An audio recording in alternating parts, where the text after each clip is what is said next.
नमस्कार दोस्तों, साप्ताहिक धमाका कार्यक्रम में आपका स्वागत है। आज के चर्चा का विषय है सिंध नदी जल संधि। Daily current and science dose session का वीडियो प्रत्येक सुबह 5 बजे हमारे चैनल पर अपलोड कर दिए जाते हैं। अगर चैनल पर नए हो तो चैनल को सब्सक्राइब करना बिल्कुल ना भूलें। सिंध नदी जल संधि यह खबरों में क्यों है? पाकिस्तान के सिंध नदी आयोग के आयुक्त ने दावा किया कि चिनाब नदी जल प्रवाह बहुत घट गया है। हालांकि सिंध नदी आयोग के भारतीय आयुक्त प्रदीप कुमार सक्सेना भारत ने इस दावे को निराधार बताया है। सिंध नदी के बारे में, सिंध नदी एशिया की सबसे लंबी नदियों में से एक है। यह पाकिस्तान, भारत और चीन के माध्यम से बहती है। सिंध नदी का उद्गम स्थल तिब्बत के मानसरोवर के निकट सिंध का बाप नामक जलधारा से माना जाता है। इस नदी की लंबाई प्रायः 3180 किलोमीटर है। आइए मैप को जूम करके देखते हैं सिंध नदी के बारे में कुछ। दोस्तों, यहाँ देख सकते हैं कि सिंध नदी का उद्गम जो है वो यहाँ मानसरोवर के पास से है। यहाँ पे देखिए सिंध नदी का उद्गम है। यहाँ से ऐसे होते हुए ये सिंध नदी गई है। आप देखिए यहाँ पाकिस्तान में। दोस्तों, यहाँ पे जो है सतलज नदी, देखिए सतलज नदी का उद्गम देखिए, यहाँ से ऐसे सतलज नदी गई है फ्रेंड्स। तो सतलज नदी, ब्रह्मपुत्र नदी और सिंध नदी, इसका उद्गम यही मानसरोवर के आसपास से ही है। तीनों नदियों का उद्गम स्थल। फ्रेंड्स, अगर इसकी सहायक नदियों के बारे में देखें तो यहाँ पे झेलम नदी देख सकते हैं। झेलम नदी का ये उद्गम है। झेलम नदी पीर पंजाल पर्वत के पास से यहाँ से उद्गम स्थल है, शेषनाग झील के पास से। और ये जाके क्या करती है, पाकिस्तान में यहाँ पे सतलज नदी से मिल जाती है। अगर चेनाब नदी की बात करें तो चेनाब नदी हिमाचल प्रदेश के चंद्रभागा नामक स्थान से निकलती है। यहाँ से देखिए चेनाब नदी के बारे में बात की जा रही है। चेनाब नदी चंद्रभागा नामक हिमाचल प्रदेश के चंद्रभागा से निकलती है और आके झेलम नदी में मिल जाती है। इसके अलावा इसकी और सहायक नदियाँ यहाँ पे रावी हैं जो झेलम में आके मिल जाती हैं। सतलज भी झेलम में 1500 किलोमीटर लंबाई के साथ आके मिल जाती है। इसके अलावा यहाँ पे ब्यास नदी भी है। देखिए यहाँ पे ब्यास नदी का उद्गम स्थल, यहाँ ब्यास नदी भी है। ये यहाँ की इसकी सहायक नदियाँ हैं। क्या है सिंध नदी जल संधि 1960? सिंध प्रणाली के मुख्यतः सिंधु, झेलम, चेनाब, रावी और ब्यास सतलज नदियां शामिल हैं। इन नदियों का बहाव क्षेत्र बेसिन को मुख्यतः भारत और पाकिस्तान साझा करते हैं। इसका एक बहुत छोटा सा हिस्सा चीन और अफगानिस्तान को भी मिला हुआ है। भारत और पाकिस्तान के बीच 1960 में हुई सिंध नदी जल संधि के तहत सिंध नदी की सहायक नदियों को पूर्वी और पश्चिमी नदियों में विभाजित किया गया। सतलज, ब्यास और रावी नदियों को पूर्वी नदी बताया गया, जबकि झेलम, चिनाब और सिंध नदी को पश्चिमी नदी बताया गया। रावी, सतलज और ब्यास नदी जैसे पूर्वी नदियों का औसतन 33 मिलियन एमएफ पूरी तरह से इस्तेमाल के लिए भारत को दे दिया गया।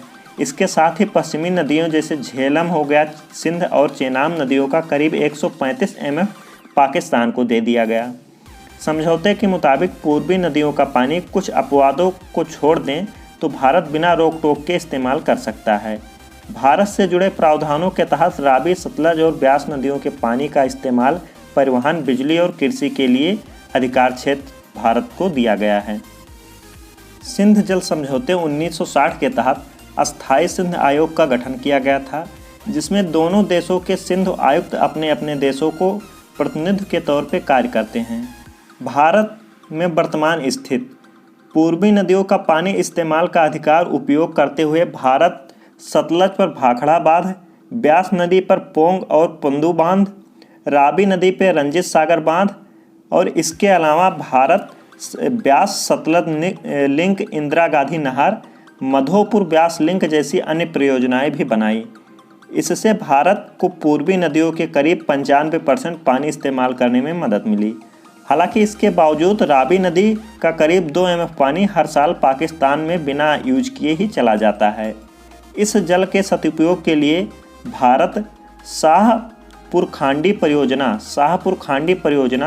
उझ बहुउद्देशीय परियोजना जम्मू और कश्मीर और उझ के नीचे दूसरी रावी ब्यास नदी लिंक परियोजना पर कार्य जारी है। आइए आज के ऑनलाइनर करंट अफेयर्स को भी देख लेते हैं।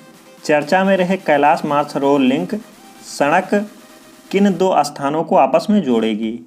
इसका सही आंसर है उत्तराखंड में धारचूला कुल्लूलेखा दर्रे से। नेक्स्ट क्वेश्चन है, नेपाल किस संधि के तहत काली नदी का इलाका लिम्पियादुरा, काला पानी और लिपुलेखा पर अपना दावा प्रस्तुत करता है? इसका आंसर होगा 1816 में अंग्रेजों के साथ हुए सुगौली की संधि। नेक्स्ट क्वेश्चन है, चर्चा में रहे भारत की सागर नीति को कब शुरू किया गया था एवं इसका उद्देश्य क्या है? इसका आंसर है 2015, हिंद महासागर क्षेत्र में शांति, स्थिरता और समृद्धि। नेक्स्ट क्वेश्चन, जम्मू कश्मीर और पूर्वोत्तर राज्यों में परिसीमन गतिविधियों से चर्चा में रहे परिसीमन आयोग का प्रावधान संविधान के किस अनुच्छेद में है? इसका सही आंसर है अनुच्छेद 82 यानी अनुच्छेद 82 में इसका प्रावधान दिया गया है। भारत में कोरोना वायरस का स्वदेशी टीका किन स्थानों के सहयोग से विकसित किया जाएगा? इसका सही आंसर है भारत बायोटेक, ICMR और national institute of virology. Next question, संविधान के किस अनुच्छेद के तहत राज्यपाल को किसी व्यक्ति को सजा निलंबित करने, माफ़ करने या बदलाव करने की शक्तियाँ प्राप्त है? इसका सही आंसर है अनुच्छेद 161। नेक्स्ट क्वेश्चन, चीन द्वारा 5G नेटवर्क स्थापित करने में चर्चा में रहे माउंट एवरेस्ट पर किस देश का अधिकार है? इसका सही जवाब है नेपाल और तिब्बत का अधिकार चीन को है। चर्चा में रहे राष्ट्रीय आपदा प्रबंधन प्राधिकरण NDMA का गठन अधिनियम के किस अधिनियम के तहत किया गया? इसका सही जवाब होगा आपदा प्रबंधन अधिनियम 2005। नेक्स्ट क्वेश्चन, हाल में ही चर्चा में रहे पैंगोंग त्सो झील भारत के किस राज्य या केंद्र शासित प्रदेश में स्थित है? इसका सही जवाब होगा लद्दाख। नेक्स्ट क्वेश्चन, चर्चा में रहे वेस्टर्न डिस्टर्बेंस या पश्चिमी विक्षोभ से भारत का कौन सा हिस्सा प्रभावित होता है एवं इससे किस फसल को लाभ होता है? इसका सही जवाब होगा भारत का उत्तरी भाग, रबी फसल को लाभ होता है। नेक्स्ट क्वेश्चन, हाल ही में DRDO ने नोट करेंसी सैनिटाइजिंग उपकरण विकसित किया है। इसका नाम है नोट्स क्लीन। नेक्स्ट क्वेश्चन, चर्चा में रहे बीमा विनियामक और विकास प्राधिकरण यानी IRDA का गठन किस समिति की सिफारिश पर एवं कब किया गया था? इसका सही जवाब है मल्होत्रा समिति 1999। दोस्तों, कैसा लगा है वीडियो? क्या आपको वीडियो वाकई में अच्छा लगा? अगर अच्छा लगा हो तो तुरंत इस वीडियो को अपने WhatsApp ग्रुप में अपने मित्रों के साथ शेयर कर दें। अगर वीडियो के बारे में कोई राय, कोई सुझाव हो तो ज़रूर कमेंट करके बताएं और लाइक करना बिल्कुल ना भूलें, जिससे मेरा मोटिवेशन बना रहता है। वीडियो देखने के लिए हमेशा की तरह प्रेमपूर्वक बहुत बहुत धन्यवाद।